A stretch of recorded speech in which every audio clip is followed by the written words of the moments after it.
Are you aware about this provision in GST law which allows you to sell your goods at a concessional rate of 0.1%?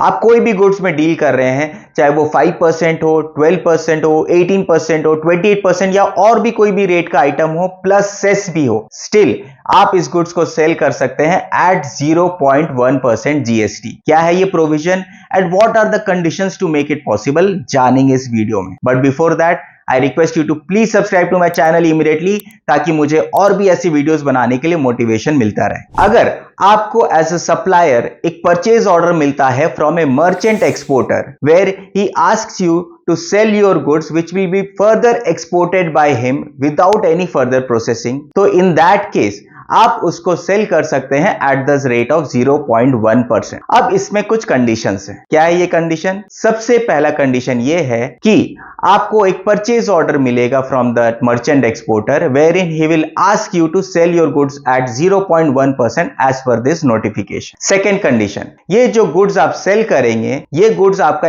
Export हो जाना चाहिए with in 90 days from the date of your tax invoice. That is a very important condition with no provision of any further extension. Third, आपको जब ये purchase order मिलेगा from your merchant exporter तो उस purchase order के बारे में आपको इंटीमेट करना है to your jurisdictional tax officer. This is just an intimation requirement, यहां पे कोई भी अप्रूवल का रिक्वायरमेंट नहीं है। फोर्थ, आपका जो ये गुड्स एक्सपोर्ट होगा by the merchant exporter, the detail of this goods supplied shall be mentioned in the shipping bill of that merchant exporter. That is कि ये कौन से इनवॉइसेस से सप्लायर ने सेल किया था प्लस सप्लायर का जीएसटी नंबर उस शिपिंग बिल या बिल ऑफ एक्सपोर्ट के ऊपर मेंशन होना चाहिए। And the fifth condition is that कि जब ये गुड्स एक्सपोर्ट हो जाएगा the merchant exporter will intimate the supplier about this export with the copy of shipping bill and export general manifest. This has to be submitted to the jurisdictional tax officer of the supplier also. ये सारे conditions अगर आपके fulfil हो जाते हैं तो in that case आपका ये concessional rate of 0.1% valid हो जाएगा। यहाँ पर